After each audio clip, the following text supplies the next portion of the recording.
tertúlia. Meu boa tarde aí para todos e todas. Hoje é dia 18 de abril de 2012, quarta-feira. O verbete é de número 2269, tem 7 páginas, 51 elogios e 29 máximas. Eu destaco aí a divisão do detalhismo, que tem 22 máximas. O tema é gatilho retrocognitivo. A especialidade, holominemosomatologia. Quem redigiu o verbete é o nosso veterano, professor Pedro. Esse número quanto é? 23. Quer dizer que vocês estão empatando de propósito, não é isso? Agora, a definição. O gatilho retrocognitivo é qualquer elemento intra ou extrafísico capaz de desencadear o reavivamento de retrosinapses paracerebrais, gerando repercussões proexológicas e holossomáticas na consciência lúcida, homem ou mulher. Agora, nós temos aí o holopensene pessoal da alta evolutividade cosmoética consciente. As condições intrafísicas predisponentes à alta anamnese holobiográfica. Os inúmeros elementos cotidianos detonadores de retro para lembranças. Os alvítres seriexológicos em plena intrafisicalidade. O retro-vislumbre lúcido. O gatilho retrocognitivo da autovivência do estado vibracional profilático, propiciando a homeostase paramnemônica. O ato de ligar o paradesconfiômetro multidimensional. As neorrepercussões dos retroatos. Os comportamentos interexistenciais recalcitrantes. Os dividendos holominemônicos. A atenção quanto ao parapsiquismo despercebido. A investigação das raízes retrocognitivas promotoras das tendências pessoais atuais. Eu li apenas alguma coisa, tem muito mais na parapatologia. Agora, na argumentologia, aí nós temos aí o item dos gatilhos, que pode ocorrer de modo insinuativo e explícito na cotidianidade da consciência lúcida. Então, ele ordenou aqui 52 elementos em respectivas especialidades afins. Vale a pena ver essa listagem. Agora, na remissiologia, dos 15 verbetes, nós destacamos 5. Agente retrocognitor, autoevocação, autopesquisa retrocognitiva de campo, autorretrocognição, para captação retrocognitiva. Agora, frase enfática. Atentar-se multidimensionalmente o tempo todo constitui a melhor postura a ser mantida pelas consciências intermissivistas interessadas nas investigações teáticas dos gatilhos retrocognitivos. Você mantém-se parapsíquico atento ou atenta aos possíveis gatilhos retrocognitivos ao longo do dia? Já vivenciou retrocognições autênticas a partir daí? Qual o resultado prático para a autoproex? A bibliografia específica, ele destacou aqui 4 fontes. Agora, a mega-análise, junto aqui com o João Paulo, são 20 itens. Desencadeamento, reavivamento, retroconhecimento, retrosinapse, retrocontexto, retrobiografia, retrofatos, retrocognitário e retropensenidade. Agora vem autosserialidade, holominemosomatologia, autorretrocogniciologia, cronoevoluciologia, paracosmovisiologia, deflagração, autoevocação, revivalismo, lembrança, automemória e descortino. Agora, o verbete aí do dicionário hoje é a paradidaticologia. O argumento é explicitativo lógico. Eu chamo a atenção para a conclusão que tem 13 etapas, dispostas na ordem funcional para as reflexões técnicas dos interessados. Isso é devido às manifestações básicas na Consim, em contato com alguma consciência. Então, é estruturado através de 13 etapas que nós estamos guardando aqui e apontando aqui para as pessoas verem. Vale a pena ver. Agora, ao verbetógrafo. Fatologia, página 30, primeira linha. De que modo podemos otimizar as condições intrafísicas predisponentes à alta anamnese holobiográfica? Eu acho que a primeira coisa, como a gente propõe nesse verbete, é ficar mais atento para tudo que ocorre ao longo do dia que possa ser ou funcionar como esse elemento de retrocognição. Então, na manifestação pessoal, dentro da alta anamnese que a gente chamou a atenção, a gente também na tecnologia, a gente colocou as técnicas da autoparasemiologia. Então, a pessoa fazer um aprofundamento mais, vamos dizer assim, direcionado na manifestação dela, começando, por exemplo, pelo gênero. Então, por que ela veio com esse gênero nessa vida? Tem alguma razão mais assim ostensiva, mais explícita? Ela muitas vezes percebe que ela tem um funcionamento muitas vezes diferente do gênero que ela veio, diferente daquilo que ela, vamos dizer assim, que a vida apresentou para ela. Então isso já é, ou pode ser tido como algum nível de informação. Além disso, a própria família, fazer a parasemiologia da família. Muitas vezes na família, a gente também coloca em outro local, que a família pode funcionar como se fosse um laboratório retrocognitivo dinâmico, porque muitas vezes você vai identificar ali elementos de uma determinada cultura específica, uma tendência, pelo menos, que deixe claro, ou que insinue a alguma tendência em relação a alguma cultura específica. E assim por diante, você pode fazer essa análise com relação a determinadas tendências, determinadas doenças, por exemplo. Então, dentro dessa alta anamnese, você pode ir aprofundando para você tentar fazer esse levantamento para se chegar em algum denominador comum. E essa listagem que nós colocamos aí com mais de 50 elementos ajudam a fazer essa abordagem. Poderia nos detalhar melhor a teoria da autodireção paragenética, teoriologia, página 30, segunda linha? Sim, esse é um verbete que a gente apresentou também já tem algum tempo, mas essa autodireção são as tendências, as preferências, aquilo que você tem certa afinidade espontânea e que você pode concluir que é de base paragenética, ou seja, que é de uma outra existência, não foi fruto de uma influência atual da sua educação, da sua mãe, do seu pai. Nesse verbete nós listamos 30 tipos de autodireções que a pessoa pode tentar se encaixar ali.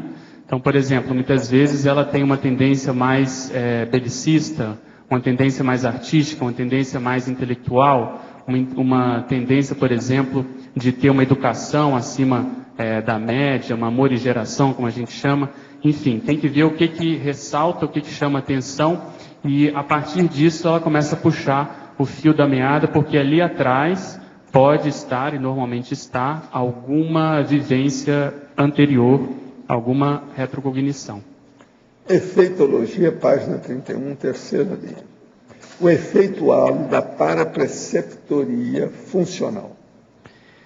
Sim, esse efeito halo que a gente comentou são vamos dizer assim, aquilo que pode transbordar da assistência que nós temos. Porque como os amparadores têm uma visão de conjunto maior, eles conseguem antecipar muitos dos nossos passos. E muitas vezes eles preparam a Consim para ter determinadas experiências, passar por determinados laboratórios, para que lá na frente eles possam desencadear um nível de, vamos dizer assim, de informação, ou de tares, ou de revelação maior.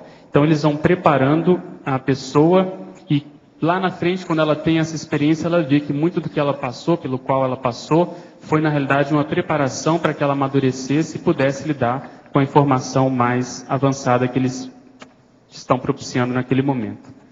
Está pedindo para você ampliar os itens 10 e 34 do gatilho.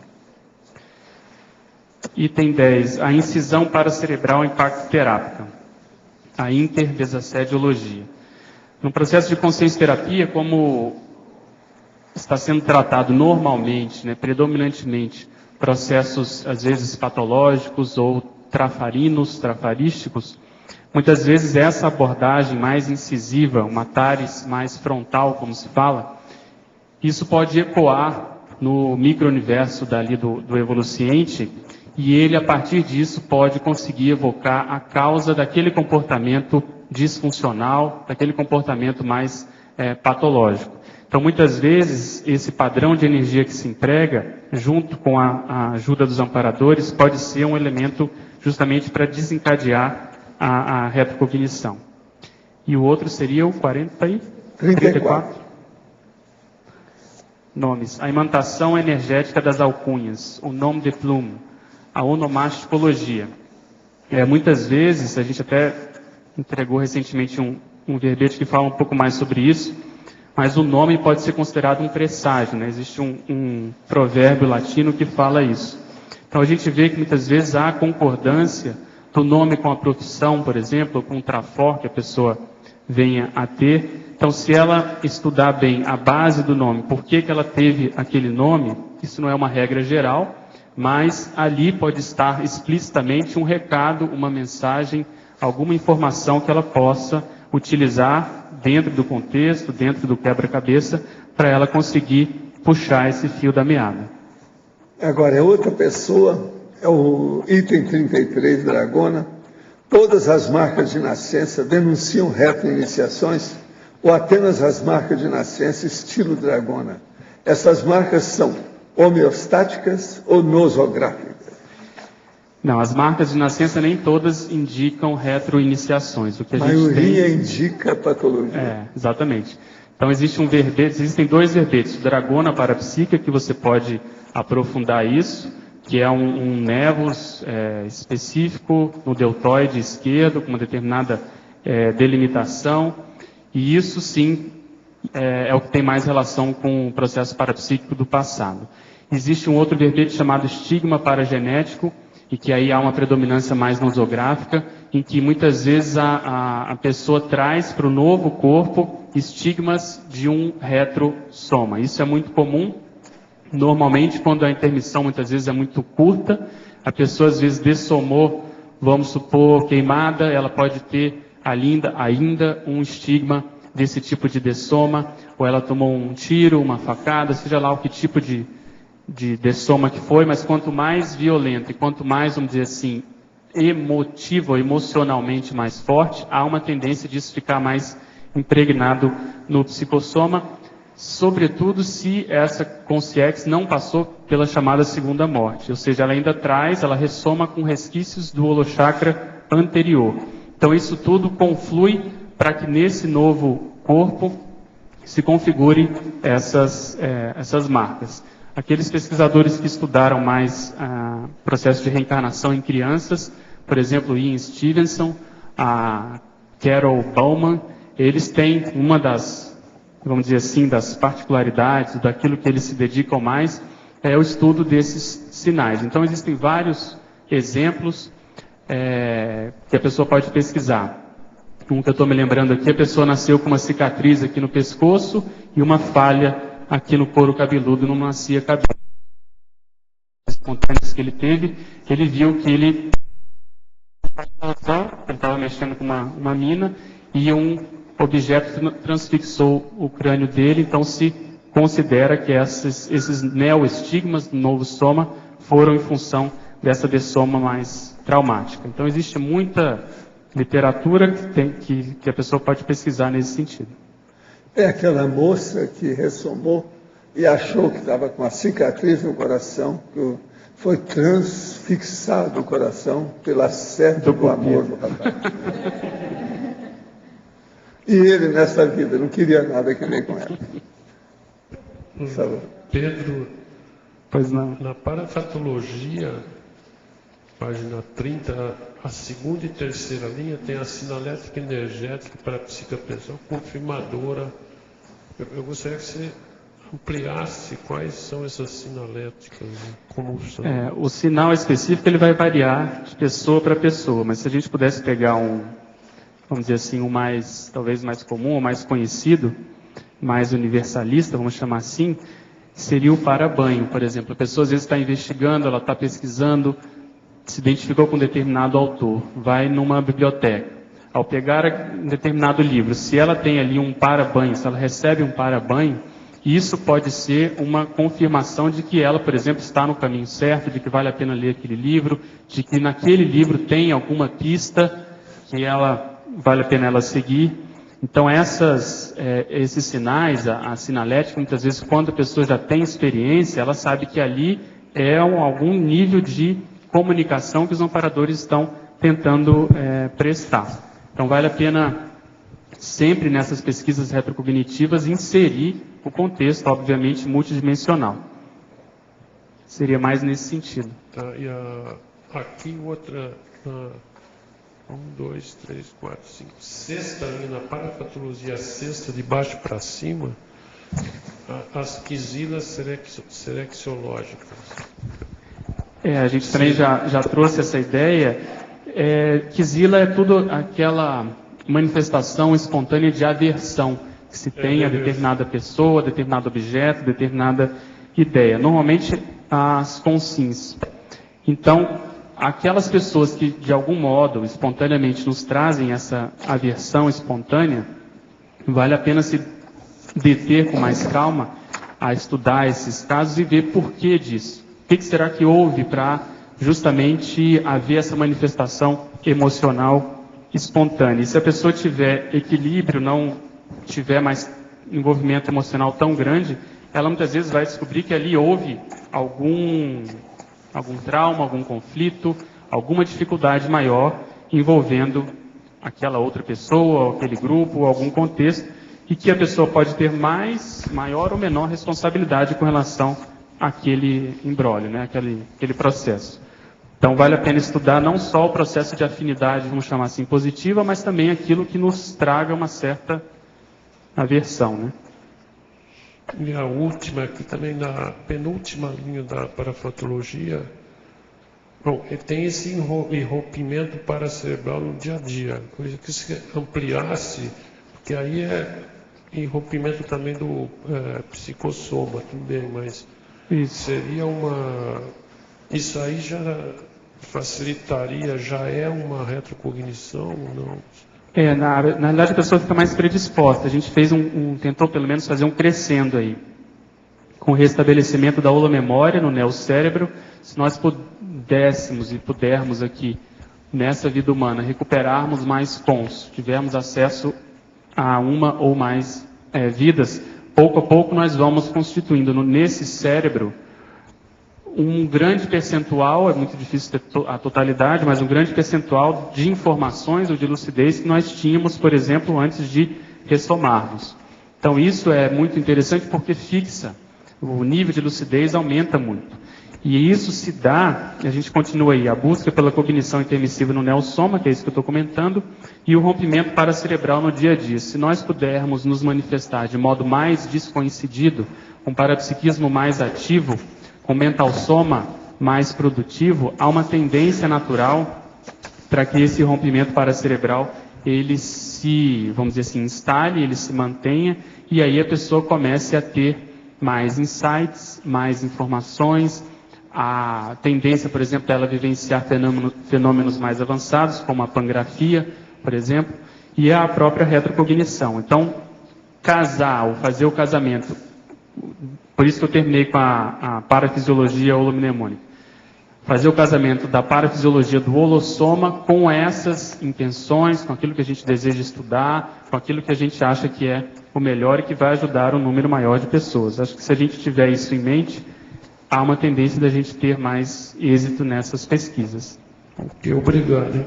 Pedro, Pois não. aqui no ar. Em sinergismologia, na penúltima e última linha, você fala do sinergismo biológico evitável, ressoma e amnésia. Você pode explicar, por favor?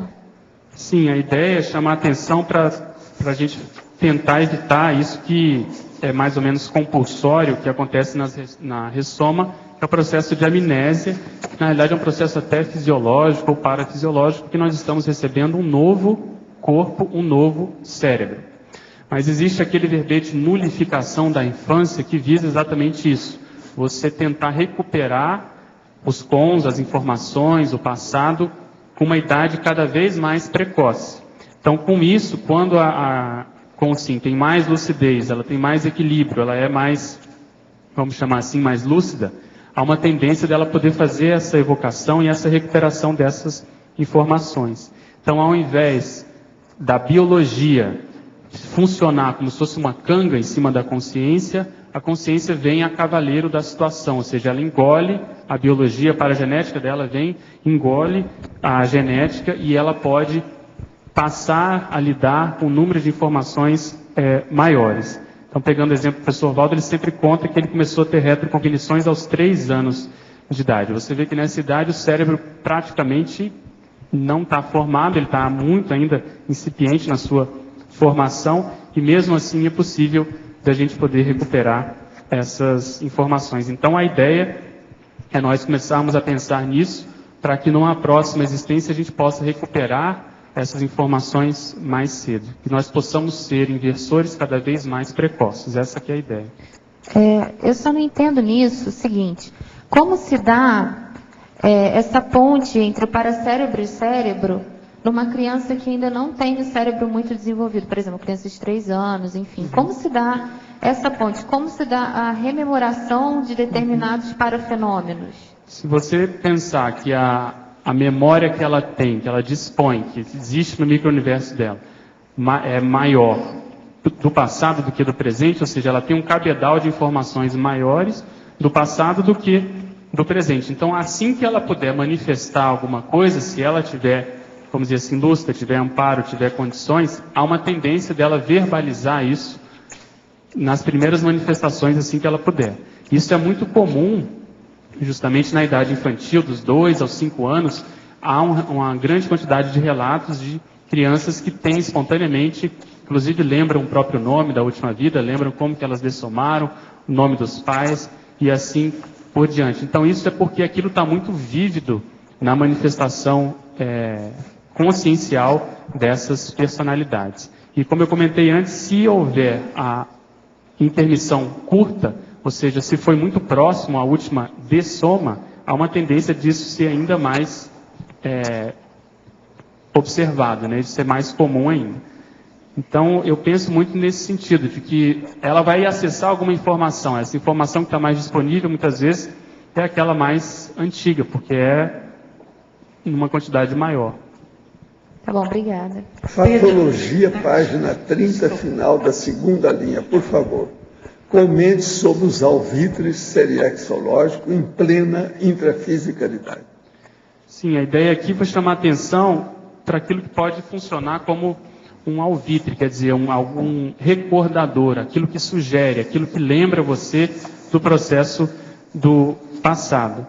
Então, por exemplo, o professor de conscienciologia seria um alvitreiro, como se chama. É um cara que está lembrando que nós, na realidade, fizemos curso intermissivo ou já vivemos antes. Então, se nós pudermos fazer o sinergismo de todos esses gatilhos, ou seja, de tudo aquilo que pode funcionar como sendo elemento detonador desse passado, isso tende a potencializar esses efeitos. Então, na realidade, é questionar aquilo que muitas vezes a gente tem como óbvio. Às vezes a pessoa já se acostumou, já está condicionada com determinadas manifestações pessoais, e se ela puder fazer esse novo questionamento, ou seja, olhar com outros olhos e tentar ver por que eu me manifesto assim, por que eu nasci nessa cidade, nessa família, por que eu tenho essas tendências, por exemplo, esses trafores. Ela começa a abrir brecha para que esse passado venha à tona e, se for o caso, até ela possa ter amparo nesse sentido. Então,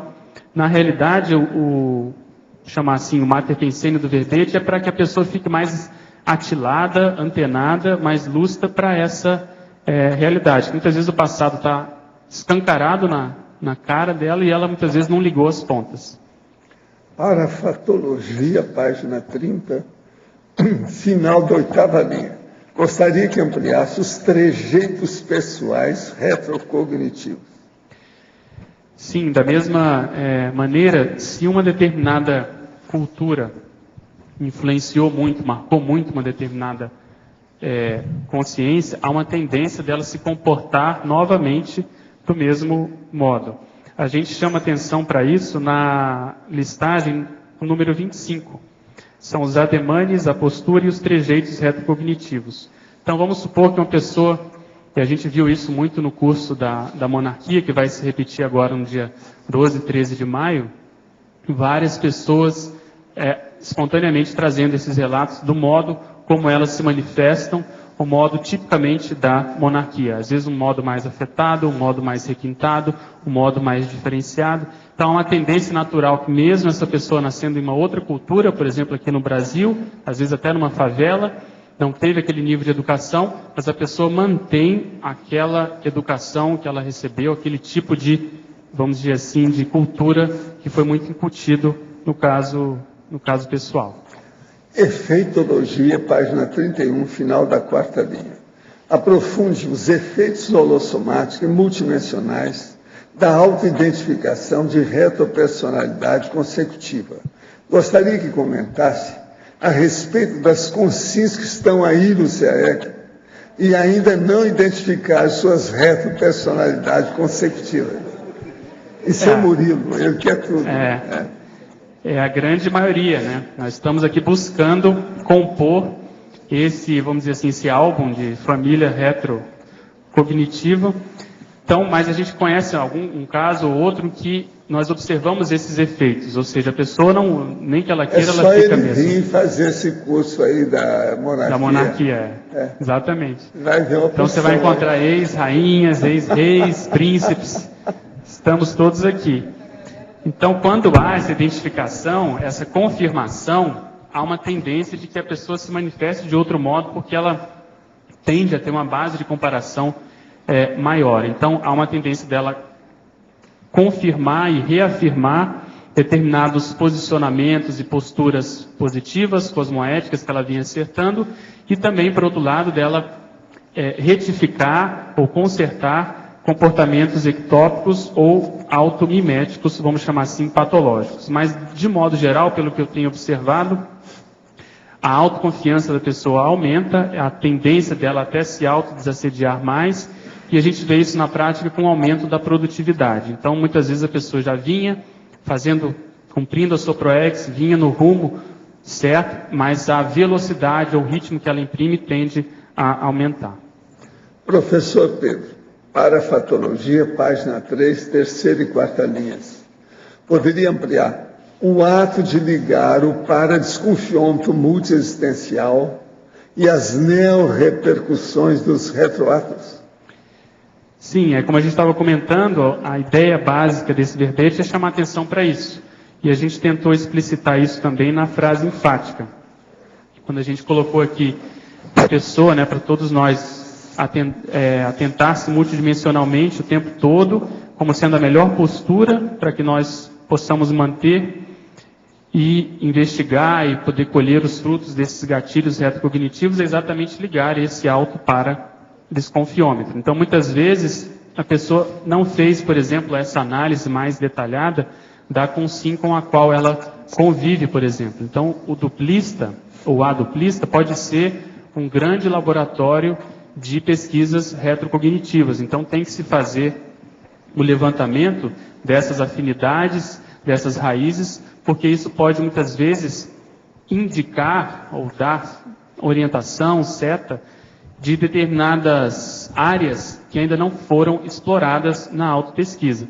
Então, vale a pena pesquisar sobre isso, que é, na realidade, o que você chamou atenção aqui das neorrepercussões dos retroatos. Hoje nós estamos tendo novas manifestações, novos comportamentos, essas novas repercussões que muitas vezes foram criadas ou são fruto desses retroatos. Então, muitas vezes essa duplista ou esse duplista que nós convivemos hoje nada mais é do que o retorno ou, vamos dizer assim, a repetição de uma convivência que já houve no passado. Principalmente se a gente puder partir do princípio de que a gente nunca encontra ninguém pela primeira vez nessa vida. Então, se a gente colocar a questão da dupla, isso vai ainda, se aprofunda ainda mais. Quer dizer, é alguém que você já conviveu de modo muito mais intenso no passado. Ainda em parafatologia, final da 4ª linha, poderia explicar os dividendos holominemônicos. Sim, o que a gente quis chamar a atenção aqui é que muitas vezes, até paradoxalmente, por mais que essa biologia tente castrar essas manifestações retrocognitivas, a holomemória está dentro da própria consciência, está no micro-universo consciencial. A intraconsciencialidade está funcionando. Então, esses dividendos são essas manifestações espontâneas que muitas vezes acontecem, e a pessoa muitas vezes não se apercebe, ela não registra, ela deixa passar. Então, se ela começar a ficar mais atenta, ela vai começar a perceber que a holomemória dá o tempo todo dicas, dá essas informações, muitas vezes gratuitamente. Então, é isso que a gente quis chamar a atenção. Professor Pedro, poderia aprofundar a teoriologia, página 30, terceira e quarta linhas. A teoria da identidade extra e a teoria do trio íncito. Sim, ambas são fonte de verbetes da enciclopédia. A teoria da identidade extra, na realidade, é aquela alcunha, aquele nome, aquela designação que muitas consciências têm extrafisicamente, ou seja, elas são conhecidas muitas vezes por determinado nome, e esse nome ele foi fruto de uma vida muito marcante, normalmente, uma vida que se marcou em função de uma assistência que foi feita normalmente a um grande percentual, um grande número de pessoas. Então, as consciências assistidas, ao reencontrarem essa personalidade, começam a chamá-la por aquele nome do passado. Então, o professor Valdo já citou várias vezes aqui o caso do Zéfiro, que é justamente esse caso da identidade extra, quase sempre tem um retrocomplexo. Tem um retrocomplexo, exatamente. Tá certo? Vamos clarear isso aí. A pessoa acertou muito no passado, ela saiu com um saldo positivo, superavitário, e as pessoas, até em reconhecimento a esse saldo, a esse complexo, vincam ou marcam aquela personalidade com aquele nome que foi fruto daquela vida. Então isso, se você quiser aprofundar, tem um verbete justamente com esse título, que é sinônimo de personalidade intermissiva também, identidade intermissiva. E a outra teoria também é fruto de verbete, teoria do trio íncito, é a reunião de 3 personalidades em uma só. Justamente essa personalidade atual, a personalidade da identidade extra, por exemplo, essa denominação, essa alcunha, esse nome pelo qual você é conhecido extrafisicamente, e uma possível retro-vida. Um nome, uma existência que você teve, vamos supor, no século XIX, você sabe esse nome, então você reúne tudo isso nas manifestações atuais, sabe que você foi essas outras personalidades no passado, e a tendência vamos dizer assim, das repercussões disso na PROEX atual são incomensuráveis, elas são muito grandes. No livro Projeções da Consciência, o senhor cita às vezes que evita acender a luz para não alterar a energia acumulada, para poder anotar as projeções. Ao acender a luz, pode realmente evitar certos acúmulos energéticos e até algumas manifestações extrafísicas.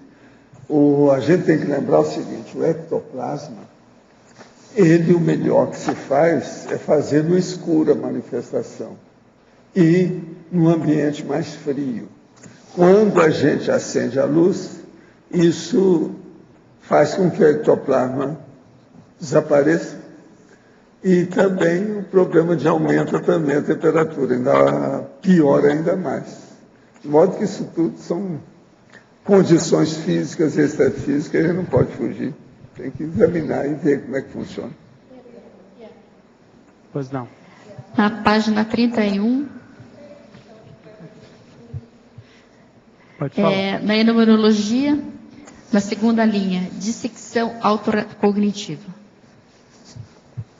Você vê que essa enumeração que a gente fez aí horizontal basicamente são expressões sinonímicas com a mesma ideia. A ideia de você aprofundar, fazer esse detalhamento do processo da retrocognição. Então, muitas vezes, um pequeno detalhe, um gesto, um olhar, Como o próprio professor Waldo fala, uma piscadela muitas vezes dá todo um discurso ou entrega a retrovida ali, seja pessoal ou de uma outra personalidade. Então, essa dissecção é a gente justamente fazer essa análise mais acurada e detalhada da nossa manifestação, mas com a lente do passado, tentando ver o que será que gerou isso hoje.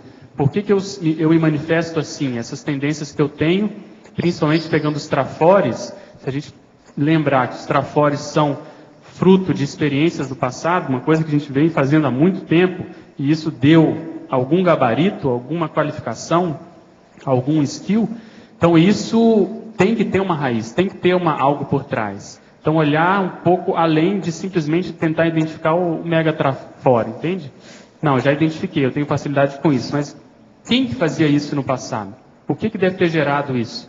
E a partir disso a pessoa vai chegar em algumas profissões, algumas ocupações, algum padrão de manifestação consciencial e ela vai com isso fechando o cerco. Então o ideal é que ela tenha pelo menos algumas hipóteses, algumas possibilidades de manifestação no passado baseado no presente, ou seja, baseado naquilo que nós somos hoje. Então isso seria uma dissecção retrocognitiva, isso considerando que a pessoa não tem nenhuma manifestação espontânea de retrocognição. Se ela tiver, é pegar aquele parafenômeno, aquela lembrança, e tentar encaixar, enquadrar e fazer essa dissecção da mesma forma. Mas aquilo aconteceu em que época? Como eu estava? Eu me sentia bem, me sentia mal? Havia outras pessoas comigo que estão aqui? Enfim, ela fazer uma série de perguntas para ela poder tentar aprofundar a compreensão daquela manifestação parafenomênica, no caso a retrocognição. Tudo bem? Tá. Professor, aqui. No dicionário, pode ser? Na página, na conclusão, na taxologia, o item 10 e o item 11. Item 10, tela mental da consim. Essa tela mental, geralmente, é o que acontece com a pessoa para ela ter alguma fixação clarividente ou de observação extrafísica. Isso aí varia muito de pessoa para pessoa, no modo que isso acontece. Mas às vezes, por exemplo, você não vê diretamente aí a consciência, mas você vê aqui na tela mental, e essa configuração, com o passar do tempo, ela dá a você uma confiança, autoconfiança absoluta. Porque você já teve uma série de precedentes, de exemplos que deram certo. Então, essa tela mental é um processo praticamente quase que dentro do paracérebro, do micro-universo da consciência. Agora, a clarividência, ela tem relação com isso. E a clarividência é uma coisa complexa. É preciso você ler o livro do... Eu estou lendo, pode deixar que eu vou lá e vou... uma coisa assim para ampliar um pouquinho mais. Nessa tela mental, você tá vendo lá, né? Vamos dizer assim, os personagens, né? Como se tivesse. O que seria mais importante, assim, para você ver que é prioritário para você trazer uma informação, vamos dizer assim, mais apurada? A coisa mais importante é o conteúdo da mensagem. Isso não acontece à toa. Você tem que ver por quê. Agora, isso tem que prestar muita atenção e ter mais experiência. Com o tempo você vai tendo experiência para ver onde dói, você já vai direto no foco daquilo que interessa. Então é o acúmulo de experiência que vai te dando essa mais... o megafoco. Agora, o megafoco tem relação com a autorretrocenha que ele fala aqui, na parafatologia. Tem relação com o auto-mega sinal da sinalética da pessoa. Isso. Tem relação com o auto-mater pensene que a pessoa tem. Tudo são coisas praticamente quase que pontuais, é um megafoco. Nós todos temos isso, cada pessoa tem isso. O ideal seria se a gente tivesse assim uma ficha com todos os sinais pessoais bem claros, bem demarcados. Isso ainda não tem. Tá, obrigada. Tá certo? Pedro, aqui em cima, no ar. Vamos ver a Rosa aqui, que ela estava na fila. Pode falar.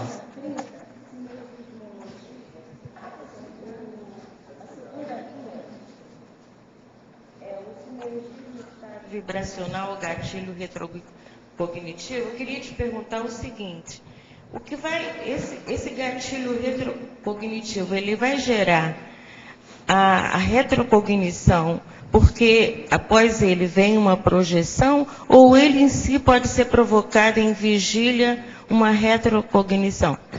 As duas coisas. O que a gente chama até mais atenção é a segunda, o próprio gatilho funcionando na vigília física como sendo uma pista, uma dica, aquele levantar da folha que você faz para olhar o que tem por baixo. Então ali, muitas vezes, é uma primeira manifestação de algo maior, é a ponta do iceberg. Então esses gatilhos acontecem o tempo todo, eles podem acontecer o tempo todo. O que muitas vezes não acontece, e aí vem a importância do estado vibracional, é a pessoa estar preparada para saber interpretar aquilo e falar, opa, essa manifestação aqui é mais séria do que aquelas outras. Aqui tem alguma coisa por trás disso. Então essa homeostase, a gente até comentou aqui na parapatologia, a autovivência do EV propiciando a homeostase paramnemônica. Então, se você tiver em dia com o estado vibracional, se a pessoa estiver mais equilibrada do ponto de vista das energias, há uma tendência daquilo fazer sentido para ela. Então, ela vê aquele gatilho, aquela manifestação, pode ser um livro, pode ser um contato com uma pessoa, pode ser ao estar tomando uma sopa, uma refeição qualquer. Dependendo de como a coisa se ensinou, ela fala, opa, isso aqui tem alguma coisa. Talvez eu já tenha feito isso antes. É como se fosse o início do dejaísmo, né, do déjà vu. Então ela registra aquilo e aquilo pode funcionar como elemento desencadeador, seja na hora ou depois, que é mais comum, de uma retrocognição, que por sua vez pode acontecer na projeção ou não. Então, assim, sinteticamente o que a gente quis chamar a atenção é para a parafisiologia do holossoma. Se ela está bem atendida, há uma tendência para a gente conseguir identificar esses gatilhos de modo mais efetivo. Ainda uma outra pergunta dentro dessa sessão, sinergismologia. O último sinergismo, que fala sobre autorretrocogniciologia e historiografologia. Eu queria te perguntar o seguinte, uma consciência que ela já nasce assim, por exemplo, com 9 anos ela já desperta todo o interesse pela pedagogia, por lecionar, por tudo isso. E ela, consequentemente, deve ter tido, pelas suas experiências, suas pesquisas, ela deve ter tido uma vida anterior nessa área de educação? É uma boa hipótese. Eu partiria dessa possibilidade. Não uma vida, mas às vezes várias vidas nessa linha. E é bem isso que a gente comentou. O que você poderia fazer para aprofundar essa pesquisa? Estudar a história da pedagogia, da educação, do processo de lecionar, a questão do Confúcio. Então, a pessoa vai direcionar uma pesquisa baseada na experiência pessoal. Então, aos 9 anos, ela manifesta essa tendência. Isso, se não tiver muita influência ali dos pais, há uma tendência grande disso ser inato, disso ser paragenético. Então, a gente chamou a atenção da historiografologia porque, sem estudar a história, é muito difícil a pessoa conseguir contextualizar, ou encaixar, ou montar o quebra-cabeça da série X. Então, ela tem que pegar os elementos atuais e olhar para o passado, como a gente comentou antes, e tentar ver aonde que possivelmente ela se manifestou. Porque por trás disso, a pessoa nada mais vai estar fazendo do que uma saturação mental positiva, retrocognitiva. Então, se ela se esforçar nisso, e se houver mérito para ela ter amparo, para os amparadores poderem ajudar, há uma tendência dela conseguir lembrar, de fato, uma ou mais vidas nesse sentido. Então, você pegou bem em cima do lance qual foi a nossa ideia. Foi justamente fazer o casamento das manifestações pessoais com aquilo que foi registrado na história.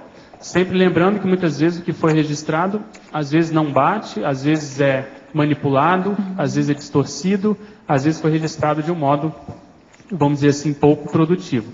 Mas a gente tem que contar com o que existe. Então vale a pena conhecer a história para poder ter algum nível de visão panorâmica sobre a retrocognição. Então acho que é bem isso mesmo.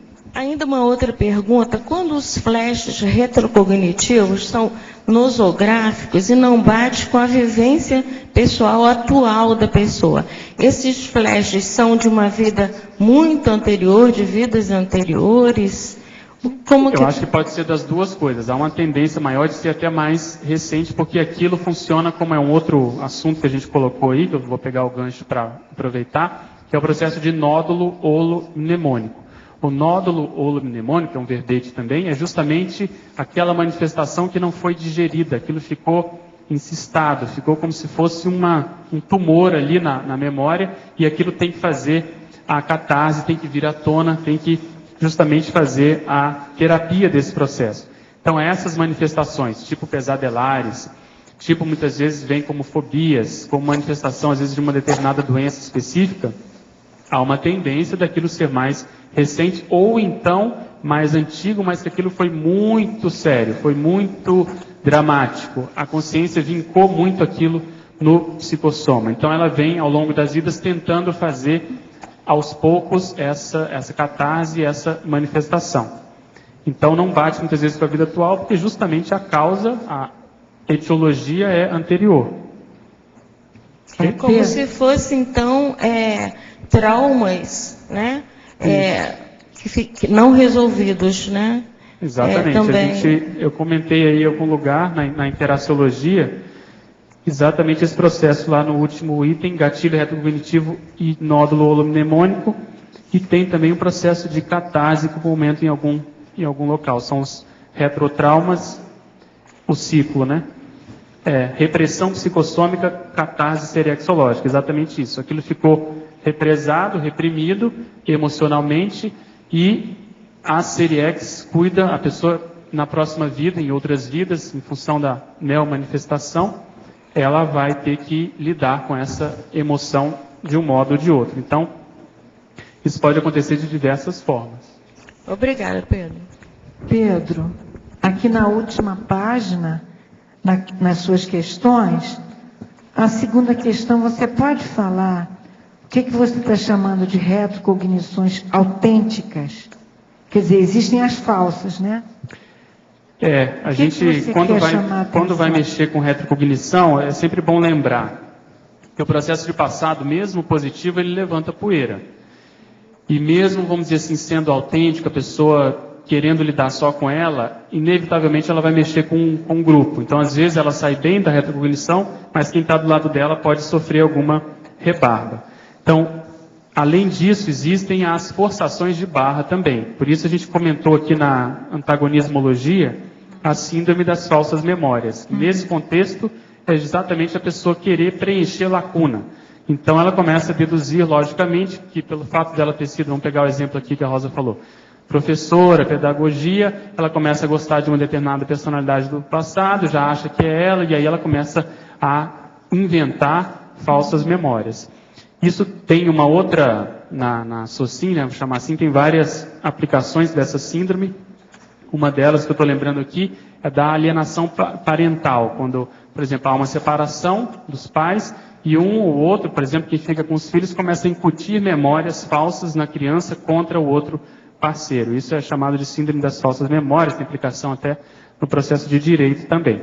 Mas no nosso caso aqui é justamente a viagem na maionese, a forçação de barra, a pessoa querer ser alguém que ela não foi. Perfeito. Muito obrigada. A gente, nesse processo do passado, é muito importante. Você veja, hoje nós temos uma islâmica loura aí. Olha lá. Por causa do...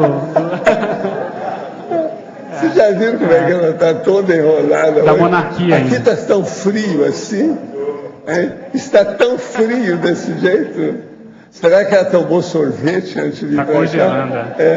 Deve ter alguma coisa. Agora é uma loura. Olha o gatilho retrocognitivo aí. Mas é que eu estou com frio.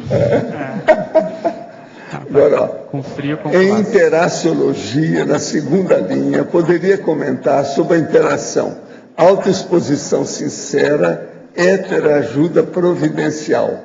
Tem a autoconvicção vivenciada do gatilho retrocognitivo avançado. A pessoa está falando, é um senhor de Sorocaba. Sim, o que a gente quer chamar a atenção com isso? Que esse processo de autoexposição, muitas vezes a pessoa recebe mais ajuda do que ela pode pensar no primeiro momento. O caso mais óbvio disso é consim cobaia, ela ser ou funcionar na condição de consim cobaia, que ela vai fazer essa autoexposição sincera, e aquilo que vai vir de feedback, o retorno que ela vai ter, muitas vezes pode funcionar como um elemento indicador do passado, porque ela, pelo fato de estar muito envolvida com a autopesquisa, às vezes não consegue unir determinadas pontas. E quando ela vê a avaliação de outras pessoas, que muitas vezes são, vamos dizer assim, coincidentes, ela começa a ver ali uma tendência, uma linha que ela pode seguir, e isso pode funcionar como um elemento de estudo para o passado. O que tem mais funcionado como gatilhos retrocognitivos nas minhas experiências são os olhares, as clarividências faciais, o reconhecimento de sotaques estrangeiros, e também tenho projeções curtas com personalidade em uma determinada época. O que fazer para acelerar o processo, além dos registros diários? Tenho recebido parabanhos e percebo que estou no caminho certo. Exatamente, você listou várias enumerações que a gente comentou aqui. O que eu sugeriria é, eu não te conheço, mas você entrar de cabeça na assistência. Porque muitas vezes, pelo mérito da assistência, você vai precisar ter uma informação para você ampliar essa assistência que você já vem fazendo. Então, você é tenepsista, você é professor, você já escreveu algum livro, algum verbete, porque isso aí muitas vezes justifica os amparadores poderem te ajudar a fazer esse aprofundamento nessa pesquisa. Então, pensa em como você pode ampliar a sua assistência, porque a partir daí talvez seja uma saída. Poderia aprofundar a interaciologia, a interação retro-surpreendências positivas, retro-surpreendências negativas. Sim, o que a gente quis chamar a atenção é que, normalmente nessas pesquisas retrocognitivas, principalmente depois que isso já caminhou, a pessoa já tem uma certeza relativa de ter sido determinada personalidade, e ela vai se confrontar com essas surpreendências. Por um lado, positivas, por exemplo, ela sabe que fez alguma coisa positiva, que ajudou muitas pessoas, vamos supor, escreveu um livro que ajudou, e aqueles trafares, aquelas negativas que ela achava que ela não seria capaz de manifestá-las. Então isso, o saldo disso é positivo porque ajuda na maturação, na maturidade pessoal. É uma realidade que se impõe, não tem como fugir dessa realidade, e que vale a pena a gente lembrar, porque para justamente fugir ou para tentar evitar aquela tendência de idealização ou de mitificação da própria personalidade, do próprio passado. Então, essa realidade, quando ela se apresenta, ela tende a fazer a pessoa amadurecer mais rápido. Já tive projeções ou sonhos envolvendo situação de possível dessoma em água, rio, mar. A lembrança desses acontecimentos gera sensação de medos e pavores e desperta uma taquicardia muito grande. Como eliminar as fobias atuais que podem ter origem em retrovidas? Acho que o primeiro passo, só pegando o gancho, a gente falou disso no número 22, né? Os medos, pavores e idiosincrasias paragenéticos. Quer dizer, nessa vida você não deve ter tido nenhum trauma com água, mas isso vem do passado. Eu acho que é ver o nível do quanto isso te incomoda, do quanto que isso mexe ou te abala emocionalmente, dependendo de como for, vale a pena buscar ajuda.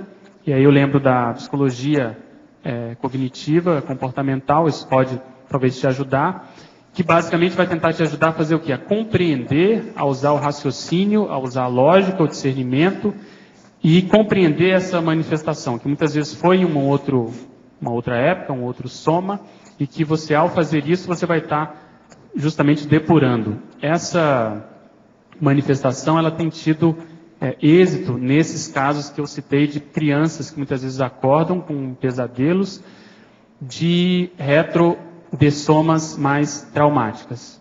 Então tem um caso, já está clássico, registrado no livro chamado A Volta, daquele menino que com 2 anos começou a ter esses pesadelos mais críticos, ele sonhando ou tendo esses pesadelos de que estava caindo num avião que estava em chamas, e ele acordava bem abalado, bem traumatizado. Então, a partir da compreensão, principalmente dos pais, de que aquilo foi uma retrovida, e ele lembrou do nome não só dele, mas dos amigos, ele acabou lembrando que isso foi durante a Segunda Guerra Mundial, etc. O menino hoje, apesar de ter, no caso, 11 para 12 anos atualmente, ele já convive bem com isso. Mas tudo foi em função da compreensão daquilo que aconteceu. Então, quando você coloca o mental soma na jogada, tira os excessos emocionais e tenta entender que aquilo aconteceu, ficou registrado, mas que você está em outro momento atualmente, há uma tendência disso ir suavizando e a pessoa conseguir lidar com isso de modo mais tranquilo. Mas dependendo do nível que for, eu sugiro muitas vezes buscar ajuda. No caso de ir morar em certo país, lugar, e tudo dar certo, fluir bem, tanto profissionalmente quanto socialmente, isso pode significar que ali foi criado anteriormente uma forma holopensêmica benéfica, ou pode acarretar em desvio de PROEX patrocinado por assediadores? As duas coisas, mas o fato em si, que eu acho que você tem que lidar com ele, é a primeira condição. Não dá para se camuflar muito determinadas ocorrências como essas que você comentou. Partindo do pressuposto que são fidedignas, que são autênticas, que são assim muito sincrônicas e exuberantes. Então a gente chama a atenção para essa energogravitação retromnemônica. Agora, como ali você vai ter mais facilidade, até porque já morou ali, já tem experiência ali, há uma tendência maior de você passar por essa automimese. Então você tem que ficar com, vamos dizer assim, com o desconfiômetro mais atento, para você justamente não cair nos mesmos mata-burros ou não repetir uma vida que você já teve ali. Se você está tendo esse aporte, vamos chamar assim, você tem que ver qual que é a sua responsabilidade nisso. Por que que você voltou para esse local? Foi porque você, vamos dizer assim, instintivamente até tinha uma saudade, queria, gostava daquela condição? Ou foi porque o trabalho te chamou, foi uma requisição maior, uma requisição da própria PROEX, que você teve que voltar para justamente poder fazer um trabalho maior ali?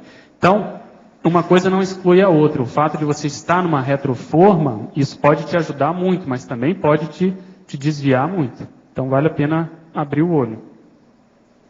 Poderia exemplificar em gatilhos, item 49, sincronicidades, a omni-interatividade, repetindo retropadrões?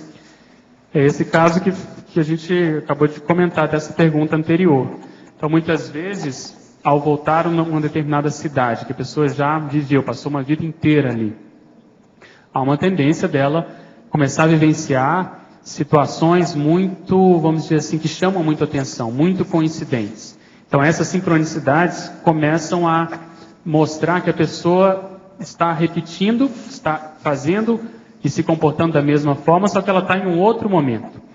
Então, aí eu lembro daquela teoria da espiral evolutiva, que, ao que tudo indica, a evolução se manifesta desse modo. Nós vamos repetindo determinados padrões, só que muitas vezes muda o nosso nível de lucidez, mudam as personalidades com as quais nós estamos convivendo, até porque elas já também mudaram ao longo desse tempo, mas muitas vezes é para fazer a mesma coisa com um nível de cosmoética maior. Então, é isso que tem que estar sempre em voga. A cosmoética que eu utilizo hoje, ela está atualizada, ela foi modificada, ou simplesmente eu estou patinando, eu estou repetindo um determinado padrão do passado? Porque, na realidade, essas sincronicidades devem ocorrer muito mais frequentemente, só que nós não as percebemos, né? Nós não conseguimos percebê-las. Pedro, okay? Pois não. Dentro desse contexto, o que você tem a me falar do Hermínio Miranda? O Hermínio Miranda, eu sei dele, uma das linhas de pesquisa, ele se dedicou muito a essa linha das retrocognições. Não li tudo dele, o que eu já li, eu vejo que ele tenta fazer esse cotejo entre personalidades conhecidas do passado e atuais, mas a experiência, que pelo menos pelo aquilo que eu já vi, há uma certa forçação de barra, mas eu precisaria ler mais para poder afirmar isso com mais, vamos dizer assim, propriedade. Mas o que eu acho louvável é, pelo menos, a tentativa, a hipótese de se tentar levantar essa bola. Por que eu acho que muitas vezes força a barra? Ele pega determinadas manifestações do temperamento que são vamos chamar assim, não são tão profundas daquele temperamento. Às vezes foi o modo como uma consciência dessomou numa vida, tem outra que dessomou mais ou menos do mesmo modo, e aquilo já é suficiente para ele estabelecer o cotejo. Mas o que eu acho bacana é o exercício, isso aí eu acho que realmente vale a pena.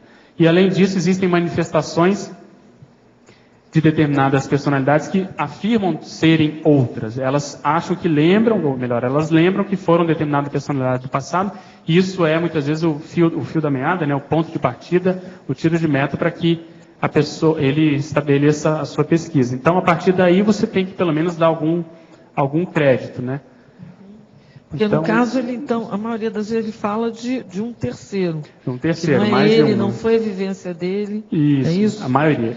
Eu vejo muito ele como aqueles pesquisadores da metapsíquica. Ele querendo estudar o médium, ele querendo estudar a manifestação em outrem. E aí ele faz, e a principal base é pesquisa histórica mesmo.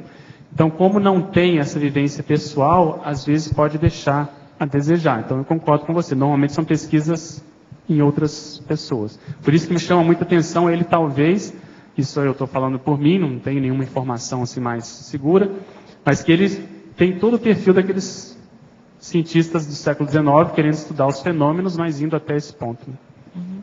E ainda dentro disso, como que a gente pode separar o que foi o verdadeiro do falso? O que é a falsa memória? O que é... Como que fazer? Eu acho que, como até eu acho que o próprio Roberto falou aqui, tem um determinado momento da pesquisa que os fatos se impõem. O que a gente pode fazer é tentar justamente não forçar a barra. Eu acho que tem que ir fazendo esse levantamento. Não considero isso assim a prioridade da autopesquisa. Acho que a pessoa tem que ir registrando isso ao longo da manifestação, para não deixar passar batido. Mas quando aquilo já tem, vamos dizer assim, né, um cabedal, uma massa crítica de fatos maior, ela começar a estabelecer essas hipóteses, e quando for o momento vai vir uma informação maior, normalmente dos amparadores. Então vamos dizer assim, essa interferência maior dos amparadores, eu chamei aqui a atenção para a 31, que é a mega revelação, que é o efeito dominó do descortino da alta realidade. Por exemplo, eles te tiram do corpo e falam abertamente uma determinada situação, uma personalidade, ou dão uma dica assim muito óbvia de uma determinada situação. E aí você começa a estudar e vê que aquilo tudo casa com você. Às vezes até você entra na negação, porque você fala, não, é tão óbvio que eu estou forçando a barra, etc. Mas o que eu quero dizer é que os fatos, eles começam a ficar... Você não tem como ir contra, entende, os fatos. Então eu colocaria isso, os fatos impondo isso e a interferência externa também. O Max Mecanismo colocando o dedo e falando, não, é realmente por aí, estuda isso, vê o que você acha. Porque uma outra situação que a gente tem que lembrar também é que o próprio pesquisador é que tem que chegar à conclusão e assumir aquela personalidade, se for o caso, pelo menos aquela hipótese, entende? Então, para isso, a pessoa tem que estar muito segura, para ela não entrar numa, vamos dizer assim, numa fria, ou ela não se ocupar com uma situação que às vezes não é prioritária, ou que vai, muitas vezes, até desviar. Dentro dessas pesquisas que eu estou fazendo do processo passado, essa, pelo menos daquilo que eu vejo, essa confirmação é uma das mais críticas, justamente por aquilo que a gente comentou das retrosurpreendências, porque muitas vezes, se a pessoa não tiver maturidade, ela pode se desequilibrar de algum modo, ou porque vai encher a bola, porque ela fez alguma coisa positiva, ou porque a autoestima vai para o buraco, porque muitas vezes ela fez uma coisa que hoje, depois do curso intermissivo, depois da cosmoética, depois da conscienciologia, ela vai considerar muito, vamos dizer assim, condenável. E aí ela vai colocar a autoestima nos pés, né? Então, essas confirmações, o amparador ele tem que conhecer muito do temperamento, do modo de manifestação, do modo de reação do assistido, para ele poder fazer essa confirmação. Mas o que eu fiz, pelo menos, foi isso. Foi não me preocupar muito, e os próprios fatos foram confirmando uma determinada situação, e aí a gente lida com ela a partir de então. Isso, exatamente. Exatamente. Aquilo vai consolidar uma autoconfiança que muitas vezes ainda estava incipiente, ou estava se consolidando, aquilo vem para chancelar. E, como eu falei antes, para ampliar as possibilidades de assistência. Porque é uma tendência da pessoa querer ficar lambendo a própria cria, né? Ela vai estudar a personalidade, acha que aquilo foi fora de série, aí começa a exaltar aquela situação, começa a defender a própria biografia e assim por diante. Então, até certo ponto, isso no início é esperado, é da natureza humana, mas dependendo da personalidade, do temperamento, se ela ficar muito nisso, aí ela vai perder o bonde, né? Vai perder a ProEx. Ok? Pedro, pois não. Na parafetologia, na terceira linha, o fato de ligar ao paradesconfiômetro multissencial. Pode falar um pouco? Tá. Você entende o que é desconfiômetro?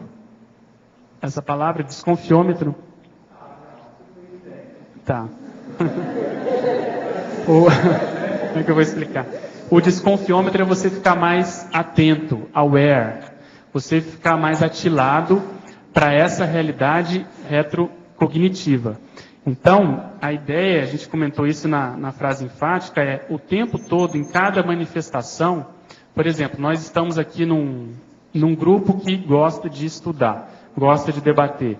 Passa pelo menos 2 a 3 horas por dia debatendo. Então, se a pessoa realmente gosta disso, ela vem para cá espontaneamente, se ela não se sente obrigada, isso pode ser um elemento para ela começar a pensar e ligar o desconfiômetro. Mas por que eu gosto disso? Da onde vem essa dileção que a gente chama, essa predileção, essa predisposição natural para fazer isso? Então, é evitar, em outras palavras, a robexis, a robotização existencial. É não se condicionar excessivamente, é não ficar assim acostumado com aquilo que parece óbvio. Não, é questionar toda a manifestação, porque justamente ali atrás pode estar a dica de uma retrotendência, entende? É você ficar mais atento, aware, para o processo de passado. Então, no seu caso, você ressomou num determinado país, depois morou em outro, ou em outros, agora está aqui. Então, essa tendência, por exemplo, mais, vamos dizer assim, multicultural, do próprio processo de poliglotismo, de lidar com outras culturas. Será que isso já não vem acontecendo em outros corpos? Por exemplo, a questão da dromomania, essa questão de você, enfim, gostar de viajar, o seu jeito de ser. Então você tem que fazer esse levantamento e ver aonde que no passado talvez isso possa ter se apresentado, ter acontecido, para que você comece a enveredar para uma determinada linha de pesquisa nesse sentido. Não sei se eu te expliquei, Pedro. Pedro, aqui em cima no B, por favor. Pois não. A mesma parafatologia, porém na linha número 8, na metade da linha. Oi? Na metade da linha você fala dos sinais de reconhecimento autocognitivo pretérito. Sim. Você encontrou.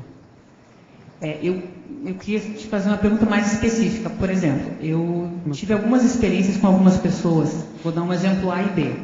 Exemplo A.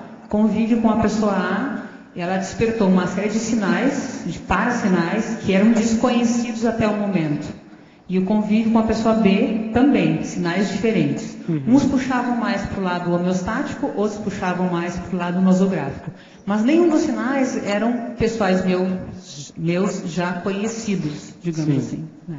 Então eu queria que você procurasse aprofundar um pouquinho mais. É exatamente isso. Ali, tanto de um lado o processo A como B, ou seja, o homeostático como o nosográfico, se isso é autêntico, é espontâneo, se isso, como você comentou, é novo, aquilo gerou alguma reverberação no seu holossoma, normalmente no próprio psicossoma, tem alguma coisa por trás ali. Então, vale a pena você tentar começar a investigar o porquê daquilo. Se você se sente confiante nisso, eu acho que isso é prioritário. Então, esses sinais acontecem o tempo todo.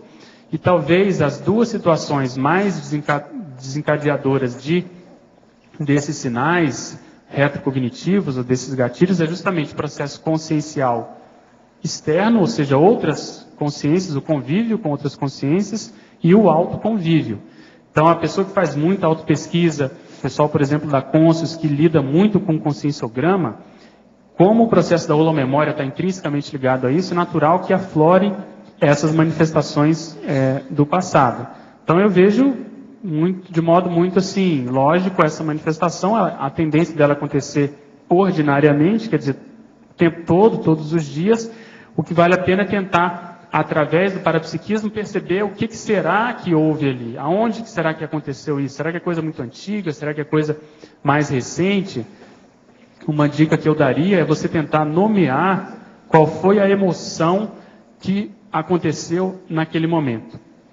Não, vamos dizer assim, não perder muito tempo com isso, mas tentar ser em cima do lance e falar qual foi a emoção. Foi uma sensação de traição, foi uma sensação de ciúme, de inveja, de sei lá o que, de cotoveloma.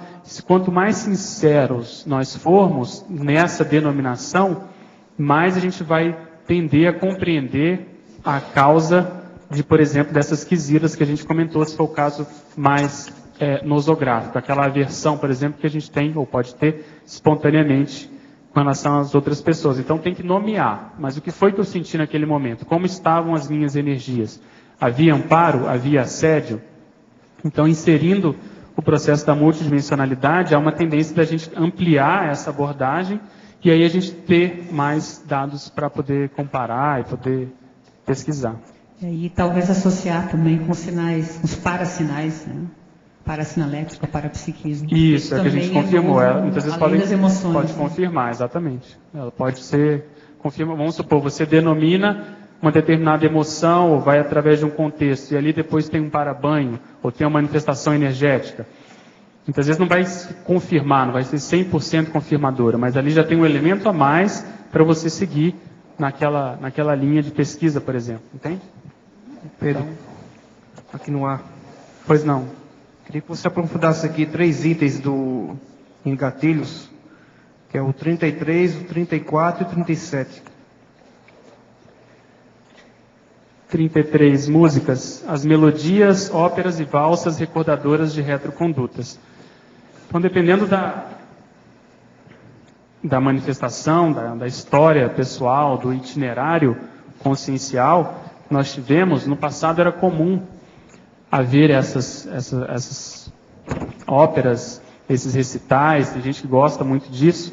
Então, ao ouvir novamente determinadas músicas clássicas, por exemplo, típicas de uma determinada época, isso pode evocar um holopensene, às vezes um saudosismo, ou a pessoa se sente bem, porque aquilo foi uma vida que ela se manifestou, ela saiu bem dessa vida, ela gostava daquela vida, daquelas pessoas, e assim por diante. Como a gente pode citar o exemplo também do próprio contexto extrafísico. Existem músicas mais evocadoras do curso intermissivo, por exemplo, Chanson de Matin, do Elgar, que a gente conhece, o professor Valdo já comentou isso. Tem outras que são utilizadas muitas vezes, ou foram utilizadas no processo de transmigração, de consciex. Então, o processo de música, como mexe normalmente com o processo emocional, umas mais, outras menos, há uma tendência disso poder desencadear essas retrolembranças. No caso, uma música, no caso aí, clássica, erudita, por exemplo, pode evocar, no caso, um trafol paragenético seu. É possível, né? Depende de... Evocar sim, vamos dizer, em termos de pensamento. Né? Porque você tem que ver o seguinte, o que a personalidade estava fazendo quando ela estava ouvindo aquela música, vamos supor, no passado. Eu já ouvi o professor Valdo falando, enquanto muitos estavam dançando nos salões, outros estavam escrevendo enciclopédias e dicionários. Então, dependendo do que a gente estava fazendo, é difícil evocar um trafor nessa situação. Muitas vezes a pessoa estava ali num processo mais psicossomático, né? Mais, vamos dizer assim, artístico. Então, depende muito do caso. Se, por outro lado, a pessoa estudava muito, ouvindo música, numa outra vida, isso pode até evocar uma outra situação, mas eu acho menos comum. 4 horas da manhã, a pessoa está tendo pesadelo, dormindo. O outro está escrevendo sem parar. Exatamente. Cada um faz o que pode. Então, você veja bem, precisa ver o que a personalidade estava fazendo naquele momento. E aí você vai ver o nível de priorização. Porque como o processo de música ele é um fato, ele pode desencadear isso, mas basicamente ele é um processo emocional, psicossomático, entende? Então não sei se dá para tirar muito partido disso. Pode ser tirado, mas às vezes é como o caso dessas crianças que lembram, é muito comum, muito recorrente essas crianças lembrarem de vidas passadas, mas são vidas que muitas vezes não tiveram grandes diferenças, assim, não vão somar muito para o processo atual. Vai somar porque ela vai pelo menos saber da série X, vai comprovar o processo de retrocognições para ela, mas do ponto de vista do auto-revezamento, que é o que a gente está mais preocupado aqui, muitas vezes não vai ser por aí, ok? 34 nomes. 34 a gente já comentou, muitas vezes o nome ele pode dar ideia, pode ser uma senha, pode ser a manifestação de alguma mensagem proexológica, alguma mensagem do próprio passado, tem que ver por que a pessoa recebeu aquele nome. Foi um processo mais assim, despretensioso, mais da moda, mais uma função do zeitgeist da época, ou não? Foi em função porque o pai queria, em função às vezes de um pesquisador, de um filósofo, de uma determinada personalidade. Isso pode ter relação com a atual, né, a personalidade atual, ou não. Pelo menos pode evocar um determinado holopensene que seja condizente com o holopensene ou mater pensene da consciência ressomante. Então é mais um elemento que entra nessa composição retrocognitiva. Inclusive, no caso aqui da condição atual, né, da consciência, ela identificar o nome, assim, para sentir familiaridade com o nome, que foi o nome dela numa vida passada, por exemplo. Isso, às vezes não foi o nome dela, por exemplo. Uma coisa que aconteceu comigo foi o nome que, desde que eu ouvi nessa vida, me marcou muito. Era vamos dizer assim, um filósofo, eu era criança, e hoje eu sei por que me marcou. Que é o que tudo indica, eu tive contato com essa personalidade. Então, às vezes, não é da própria pessoa, é de um amigo, alguma personalidade que fez sucesso, que não foi você, mas ela fez mais sucesso. E aquilo, quando você escuta, aquilo reverbera de um outro sentido. Por exemplo, a gente escuta vários nomes, mas às vezes tem um nome de uma determinada personalidade do passado, que aquilo, você não sabe por quê, você grava, você conhece aquela personalidade, você, de algum modo, se detém mais aos detalhes daquela biografia. Então, isso pode ser um elemento justamente desencadeador dessa situação. Tem olhares também. Olhares é a mesma coisa. O semblante, a face e as características impondo recordações. Então, o que o mais típico eu vejo é o processo da própria monarquia. Existem caras e bocas típicas da monarquia. Então, se você identifica esse semblante, o modo como é mais habitual dessas personalidades se manifestarem, e você ou manifesta isso, ou convive com personalidades que se manifestam assim, há uma tendência daquela pessoa ter trazido, ou estar trazendo essa manifestação desse modo. Então, por isso que é bom, muitas vezes, nós filmarmos a nossa própria aula, a nossa manifestação. É bom ouvir, reescutar, olhar novamente a apresentação aqui na tertúlia, por exemplo, porque você se olhando de fora, é que você vai fazer o diagnóstico desses gestos, desses olhares, desses cacoetes que muitas vezes acontecem e que são inconscientes, eles são automáticos. E isso pode ser, não estou dizendo que todos são, mas às vezes pode ser condizente com determinada cultura, né? Determinada situação do passado, entende? Pedro, aqui é Rosa novamente. Uma dúvida, página 30. Quando você estava falando com a Fabiana sobre os sinais do reconhecimento autocognitivo do pretérito, você falou sobre os fatos que são trazidos e também as emoções que vêm inclusas, que vêm junto. Sim. Eu queria perguntar a você, dentro das suas pesquisas, o que teve o papel mais preponderante? Foram as emoções que fizeram mais reativações mnemônicas em você ou o próprio fato em si? Na realidade, é difícil dissecar assim, que é um contexto. O que acontece comigo foi uma sensação, que aconteceu comigo foi uma sensação mais de familiaridade, que aí não tem como você tirar o processo emocional. Então, uma das que mais me marcaram, eu tenho dois amigos que são gêmeos que na infância, adolescência, moravam em Itaipava, na região serrana do Rio. E tem várias coincidências, depois eu posso falar, mas O básico é que todas as férias eu ia para a casa deles, porque eu estava na época do vestibular, e eles tinham uma casa grande em Itaipava, que tinha sido uma pensão antes, que tinha vários quartos, e eu ficava estudando lá para o vestibular, porque eles também estavam estudando para o vestibular, mas depois, como eles eram mais velhos do que eu, como eles são mais velhos do que eu, eles acabaram passando e eu continuei nesse processo.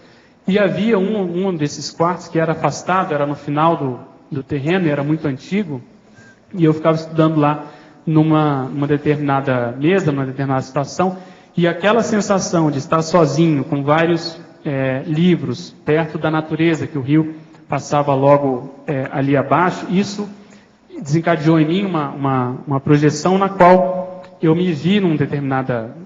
Havia uma consex feminina que me guiava, e ela me mostrava uma determinada situação, na qual eu me via do mesmo modo que eu estava naquela situação, em Itaipava, numa mesa. A mesa era colada na parede com vários livros, era de noite, havia uma espécie de lamparina, e eu estava escrevendo ali. Então eu acho que essa sensação que eu tive ali de familiaridade, que de algum modo, e eu já estava no Instituto nessa época, eu reconheci, eu acusei, e isso foi possível de ser confirmado extrafisicamente, que eu vi aquela situação, não consegui identificar, isso depois se repetiu várias vezes, eles me mostrando essa determinada personalidade, e que hoje, depois de uma revelação, de uma outra informação, eu entendo que na realidade é a mesma personalidade que já tinha essa manifestação. Então, esses sonhos recorrentes, essas manifestações que muitas vezes acontecem, elas podem nascer, podem surgir em função dessa sensação de muitas vezes de uma familiaridade, de uma sensação de que você já se comportou daquele modo, você já teve aquela vivência anterior. Então isso pode ser mais emocional, psicossomático, ou menos. No meu caso foi esse contexto de estudo, de estar sozinho, de passar ali horas tentando estudar para o vestibular, que de uma forma ou de outra a vida me conduziu para essa casa isolada, enorme, que havia lá, que tinha sido um pequeno hotel, e acabou desencadeando esse tipo de rememoração que hoje eu entendo mais. Então isso é outra coisa importante, que muitas vezes na época, eu tinha 17 para 18 anos, você entende até aquele ponto, né? Eu chamo até a página 7, vamos supor. Hoje eu já entendo até a página 30, vamos supor, até a página 50, e eu acho que mais para frente, quando eu tiver mais maturidade, isso tende a ampliar cada vez mais. Então, se nós tivermos paciência de esperar também o próprio tempo, as nossas manifestações irem acontecendo, a gente encontrar com outras pessoas, para que isso vá amadurecendo ao longo do tempo, eu acho que isso tende a ter vamos chamar assim, um êxito, um sucesso maior em termos de retrocognição. Aqui eu estou chamando a atenção, a retrocognição homeostática, amparada, essa que de algum modo vai influenciar positivamente na PROEX. Porque a gente comenta aí nessa listagem que os próprios assediadores, em função do passado, de uma condição acusatória, eles podem desencadear também retrocognições, justamente porque eles estão fixados numa determinada ocorrência do passado. Isso é o que mais acontece. Então, e sem querer, eles acabam fazendo isso de modo espontâneo. Então também faz parte do Às vezes eles trabalho. Ajudam. Exatamente. Tem que saber tirar partido. Se souber eliminar ou reduzir a questão emocional, ou seja, não se envolver emocionalmente, você começa a ver que aquilo que eles estão falando muitas vezes tem um fundo real. Tem algo que você pode extrair ali de dados reais da sua manifestação pretérita, da sua ou de outras pessoas com as quais você esteja trabalhando, né? Então, não sei Pedro, pois não. Para a patologia, na página 30, a quinta linha, a atenção quanto ao parapsiquismo despercebido. Exatamente essa a ideia. Muitas vezes, a retrocognição, ela se apresenta, aquela pessoa com a qual você mais conviveu no passado, às vezes está do seu lado, está convivendo com você, e você nem você não caiu a ficha, nem aventou essa possibilidade. Então isso porque o nível de casca-grossismo nosso ainda é muito grande, ainda há uma incidência muito grande. Então, por isso que eu chamo a atenção, eu acho que é no antagonismo das mini-sincronicidades percebidas e as maxi-sincronicidades ignoradas. Aquilo que é óbvio, que está na cara, que só não vê quem não quer, muitas vezes passa batido justamente pela falta do autoparapsiquismo. E às vezes a gente se contenta com pequenas sincronicidades mais pueris, mais, vamos dizer assim, menores, né, pequenas, e não viu que o mega fenômeno aconteceu. Então é por isso que eu quis chamar a atenção, que quanto mais a gente desenvolver o parapsiquismo de modo lúcido, há uma tendência maior da pessoa ficar mais atenta para isso. Por isso também que eu chamei a atenção aqui na tributologia dessa auto-para-percussienciologia retrocognitiva, essa de justamente ligar as pontas. É essa que eu acho mais interessante pelo próprio exercício, não tanto pelo fato em si de saber quem foi ou deixou de ser, mas pelo raciocínio de tentar repetir ou pelo menos imitar o que os evoluciólogos devem fazer, que é saber desse cotejo ou desse contexto grupal maior. Então saber que muitas vezes as pessoas estão se reencontrando aqui em função daquilo que houve no passado, estão unindo trafores, trafares, essa visão de conjunto seriexológica que eu acho fora de série. Então, esse raciocínio é que eu quis chamar a atenção aqui no verbete. Pedro, obrigado. Pois Pedro, não. Aqui na página 33, em gatilhos, no item 1, eu queria ver por que o prefixo, no item 1, por que o prefixo neo no item 1 e no item 12, porque a palavra ali, manutenção do paladar. Tá. Em vários aqui eu usei o prefixo neo no sentido de ser do novo soma, dessa nova vida. Então, às vezes são inspirações novas porque a pessoa não teve ainda, mas é justamente aquela inspiração para, como eu comentei com a Grace, para ela pesquisar uma personalidade, para ela estudar um determinado contexto. Aquilo até então ela não tinha acusado, não tinha registrado na sua manifestação junto com o amparador. E no processo da manutenção do paladar, também a mesma condição. Às vezes a pessoa vem tendo um determinado comportamento, aí no caso com o paladar, o gosto pessoal, vamos pegar o caso do arroz chinês, por exemplo, do professor Valdo. Então, várias vidas, ao que tudo indica, ele vem tendo essa manifestação. Muitos de nós também somos assim. Se a gente souber olhar o porquê daquele gosto, que aparentemente não tem nada demais, gostar de comida chinesa, gostar do arroz chinês, mas que ali, às vezes, tem uma realidade mais... no sentido de estudo, de refinamento. Isso, essa manutenção de que vem se mantendo ao longo dos corpos, em várias vidas. Ok? Nas suas experiências pessoais, quais os gatilhos que você mais aplicou aí? Também como incentivo à própria retro, sei lá. O que é mais ou menos dentro disso que eu comentei. Eu acho que essa listagem pode funcionar para cada um ver o que na realidade aconteceu mais.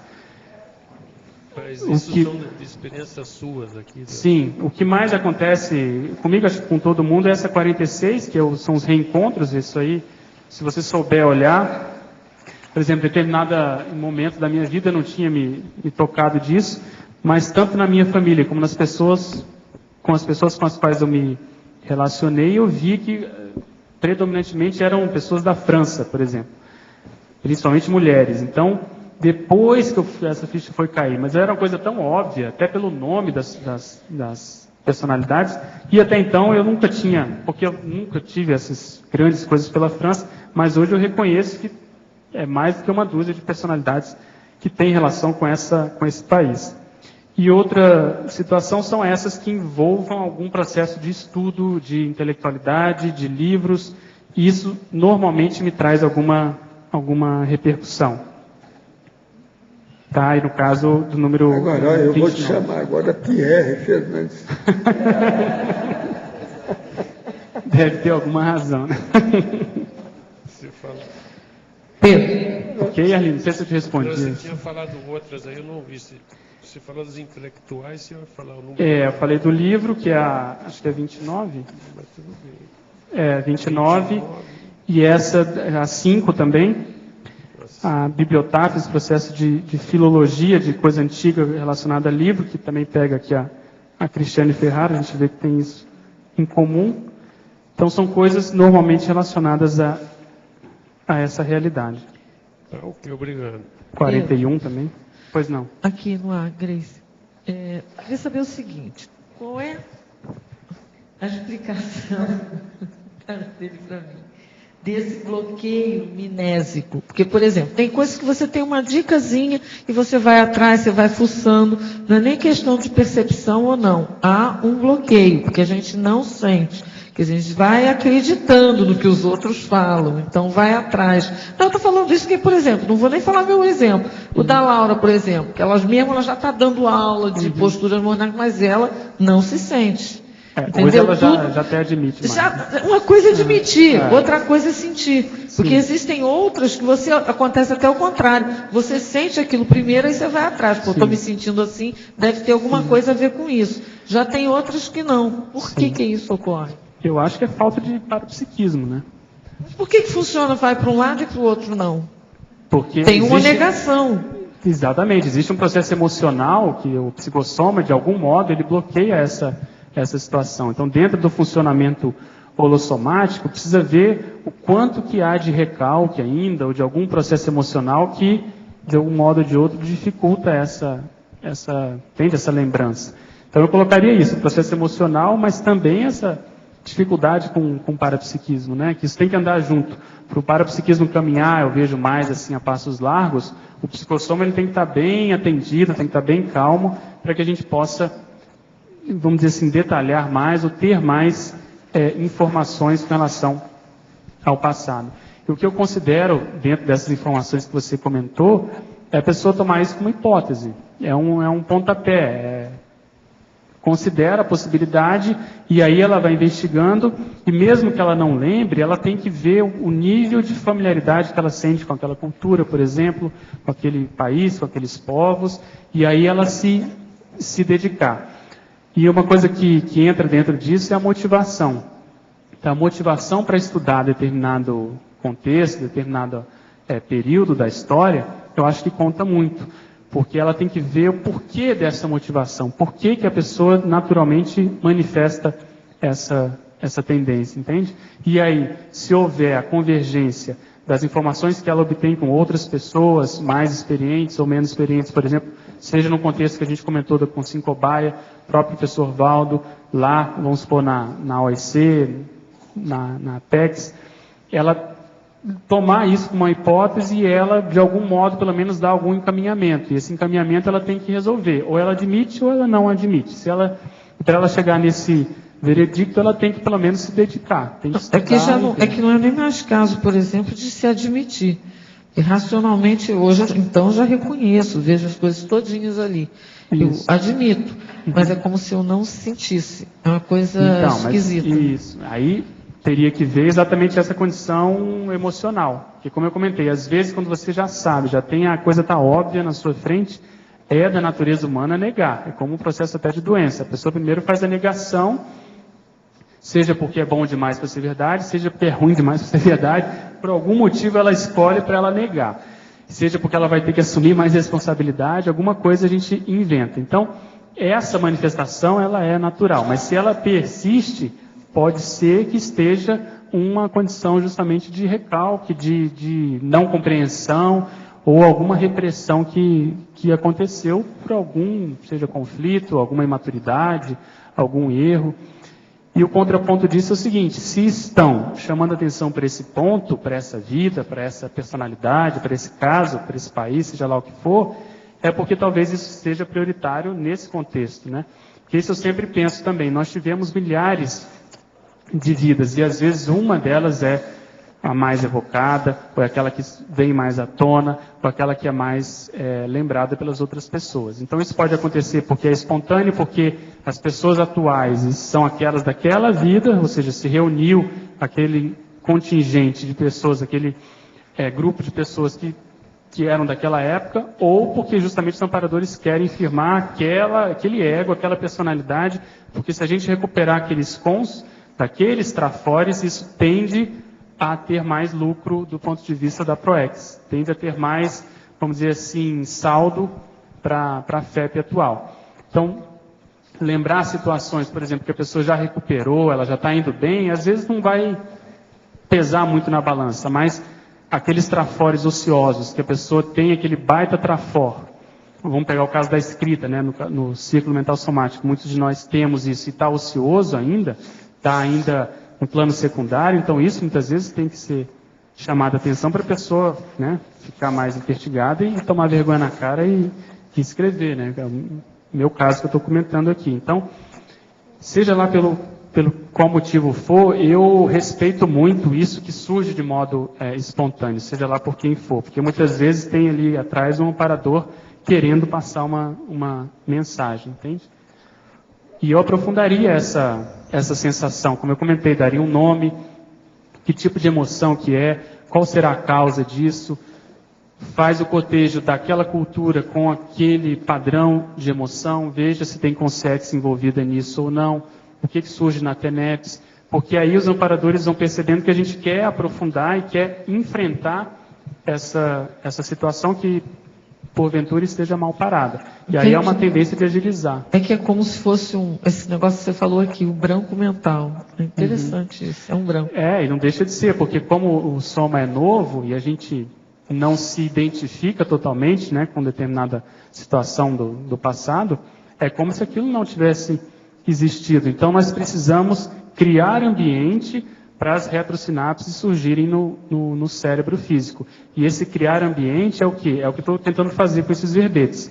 É você fazer a saturação mental, você muitas vezes colocar a cara a tapa, você assumir uma determinada posição, postura, porque isso tende a agilizar mais, entende? Eu vou fazer o curso Posturas Judaicas. É uma boa. Vai encher. Vai ser uma boa. Fala com a Laura, vamos criar os filhotes. O verbete vai ser matriz do temperamento judaico. Personalidade judaica, por exemplo. Mas olha, como ganhar dinheiro. Como fazer o seu pé de meia em 5 anos. Pedro. Pois não. Aqui, Alexandre, aqui em cima. Está muito interessante o debate, assim, eu estou gostando muito, e assim, a partir das suas respostas, assim, eu ia até perguntar uma coisa, me surgiu outro nível de questionamento, que é o seguinte: a natureza, a origem das retrocognições, né, que são os gatilhos, né, pode ser de uma natureza positiva, às vezes, e o efeito, né, ser negativo. Sim. A causa positiva e o efeito negativo. Por exemplo, uma intenção... um amparador, por exemplo, passou uma informação para o Valdo e ele passa para você, né, com a intenção boa. Aquilo pode não necessariamente ter um efeito positivo em você. E o caso contrário, de você, de repente, ter um assediador, ou uma emoção sua que te traz uma outra lembrança que é ruim, mas que você acaba usando aquilo ali a teu favor. Sim. Como é que você vê isso? A primeira hipótese eu vejo que pode acontecer, ela é menos provável. O que eu costumo considerar é um período de transição, que é natural. Porque por mais que você conheça uma personalidade, você nunca sabe como ela vai reagir. Às vezes ela vai ter uma coisa inesperada, uma idiosincrasia, que ele vai fazer vai ter um efeito que não se espera. Então isso é possível, apesar de eu achar que é menos provável, em função dos amparadores conhecerem muito os assistidos, já conhecem até outras vidas, já sabem que a pessoa passou por situações semelhantes, mas, como hipótese, eu considero que sim. E a outra também, como a gente comentou, às vezes, lidar com determinados assediadores ajuda muito. No curso ECP2, principalmente na sexta-feira, quando a gente passa energizando os alunos, muitas vezes nessa hora, eu já tive a oportunidade de perceber assediadores falando especificamente de determinadas consciências de determinados alunos, que você via que a raiz dali era coisa do passado, e os amparadores estavam tentando justamente atender aquela consciência. Então você lucra de um modo ou de outro. Se nós tivermos maturidade para saber lidar com essas informações, sejam elas mais positivas ou mesmo essas dos próprios assediadores, eu vejo que a gente sempre ganha. Porque ao analisar um caso, mesmo que seja de outra pessoa, na condição de consciência cobaia, seja assediada ou amparada, a gente ganha em função da reflexão que se faz a partir daquele caso, porque é um caso vivo, é um caso real. Como eu estava comentando, só o raciocínio que se faz de como se processa a questão evolutiva, a evolução, a evoluciologia, isso já vale muito em função de nós estarmos fixando isso nesse cérebro, nesse corpo. Porque muitas vezes na última intermissão foi a primeira vez que a gente começou a lidar com essas informações de modo mais claro, de modo mais tranquilo e, vamos chamar assim, científico.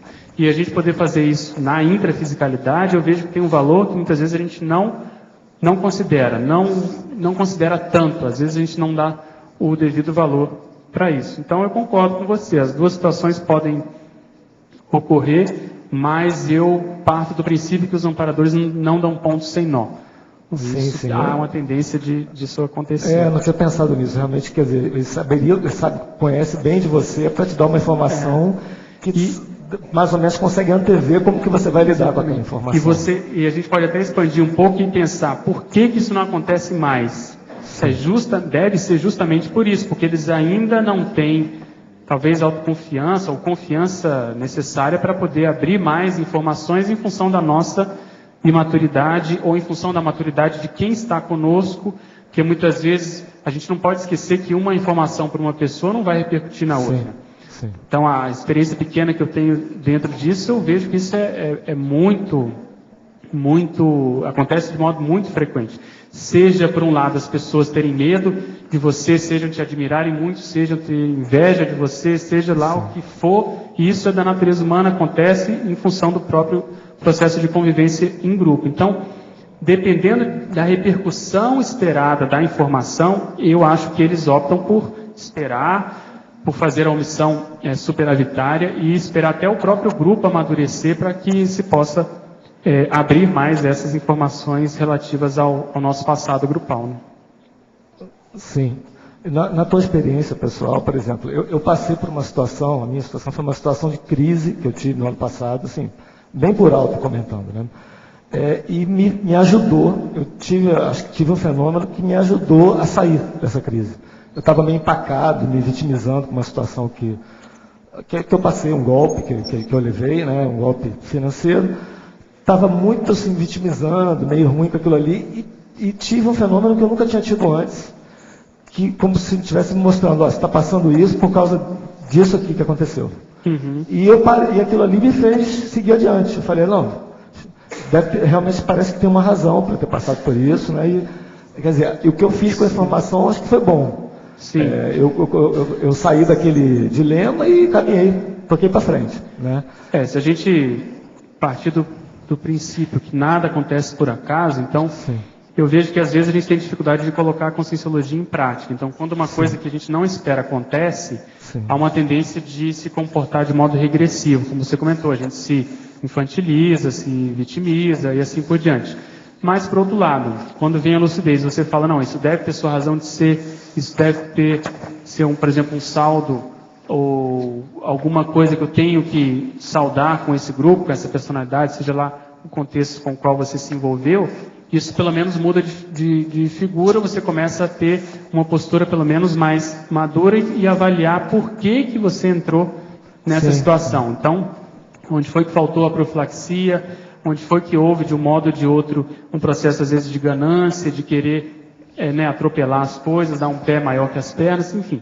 Seja lá a causa que for, a gente sempre ganha nesse sentido. Não adianta querer culpar o outro, né? A gente sabe que isso não existe perante o processo da cosmoética, de um modo ou de outro a gente está envolvido, se aquilo se apresentou para nós, de um modo ou de outro a gente está envolvido nisso. Você me fez lembrar, recentemente eu tive contato com um caso de uma pessoa que lembra que ela convive com uma outra hoje que é alcoólatra. Então a pessoa hoje tem a dipsomania e até então ela se vitimizava por isso, porque a pessoa meio que destruiu a família, foi aquele caos total, e ela teve uma retrocognição lembrando de que ela foi responsável por fazer com que a pessoa começasse a beber numa outra vida, quando elas eram boêmias, ela que insistiu e fez todo a situação. Então isso fez com que ela mudasse totalmente o modo de encarar a situação e vendo que ela está ali justamente para tentar... Foi um caso bem parecido com esse. Então, o caso que o Valdo comenta, né, com o irmão dele, que aconteceu no passado, que ele se questionou em algum momento, e ele lembrou de uma coisa que remetia exatamente àquele questionamento que ele estava fazendo. Então, isso que é legal para a desconfiômetro. Ao invés de a gente acusar o outro e falar, o que será que eu tenho a ver com isso? Será que eu não fui o principal desencadeador desse comportamento da pessoa, pelo menos numa parcela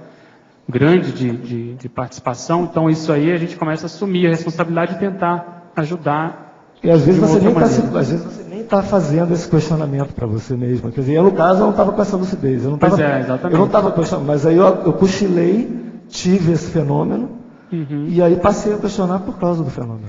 Você vê que deve ter tido algum amparador que te ajudou Você acha que é bem possível, né? A colocar essa porque foi uma informação bem esclarecedora na hora certinha. Assim. Você vê, se o resultado foi o alívio, né, o desassédio, a melhoria, deve ter tido alguém que te patrocinou isso, né? Beleza, valeu.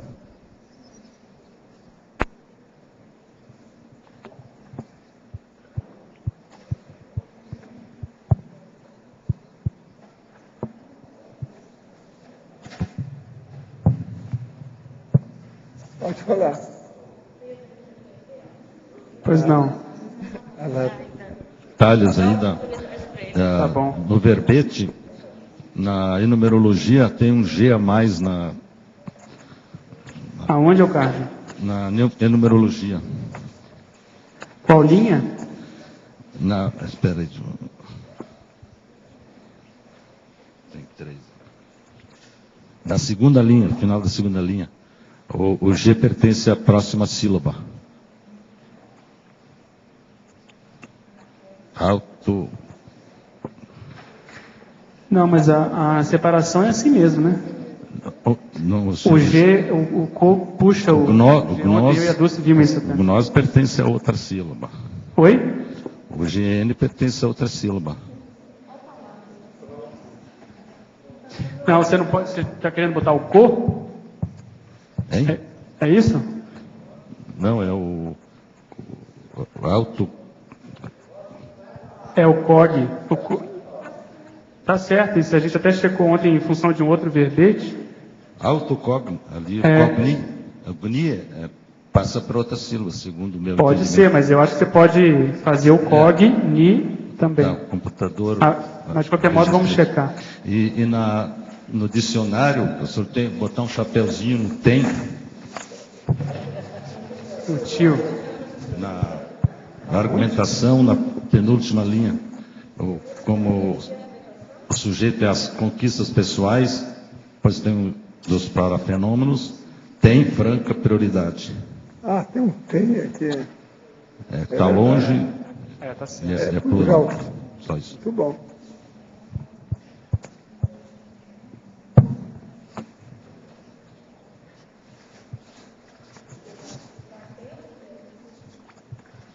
Estamos agora para amanhã e esperamos mais 100 seu, tá certo? Os nossos comerciais, por favor. Obrigado. Hoje tivemos 103 assinaturas no livro de presença, 23 perguntas presenciais, 12 perguntas online, 33 votos presenciais e 2 votos online.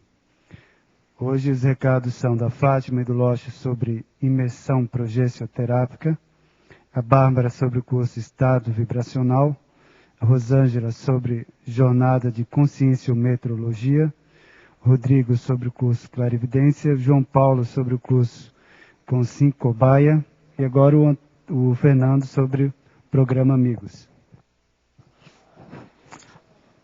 Convidar as pessoas, empresários e interessados em participar do programa Amigos da Enciclopédia, que tem uma maneira de fazer, como patrocinador da transmissão diária das tertúlias, um patrocinador aí da produção da Enciclopédia da Conscienciologia. Ao assistir a tertúlia pelo site, nós temos o material promocional, a propaganda, então você compra aquele espaço. Hoje temos 9 empresas que patrocinam as tertúlias, temos espaço ainda para mais 11 empresas. Então aqueles empresários interessados, só entrarem em contato aqui com a recepção do CAEC no 45 35 25 26 52, manifestar o seu interesse, que nós entraremos em contato e daremos todas as instruções de como fazer essa contratação e você se tornar aí um empresário patrocinador da transmissão diária das leituras da Enciclopédia da Conscienciologia. Obrigado. Boa tarde a todos. Em nome da OIC e da Apex, nós estamos convidando todos para participar do curso Imersão Progesterápica, que estará acontecendo no dia 6, 7 e 8 de julho. Esse é um curso de campo, um curso de imersão em 3 dias num hotel, onde nós vamos estar abordando a consciencioterapia e a relação com a proexologia. O professor Loche vai aprofundar um pouquinho para nós essa relação. Bom, pessoal, vale participar desse evento, essa parceria entre a Apex e a OIC, porque lá nós vamos trabalhar também essa condição dos dificultadores da PROEX a partir de algumas parapatologias. Então, nada melhor do que o enfoque da consciencioterapia para justamente aprofundar e a fundo nesse trabalho da autoconsciencioterapia, de ajudar a promover a autoconsciencioterapia para obter melhores resultados na programação existencial. Então, contamos aí com a presença de todos lá em Porto Alegre, a imersão progesterápica. É um curso sem pré-requisitos, mais informações no telefone 45 30 25 1404. Obrigada. A CIP convida todos para o curso Estado Vibracional.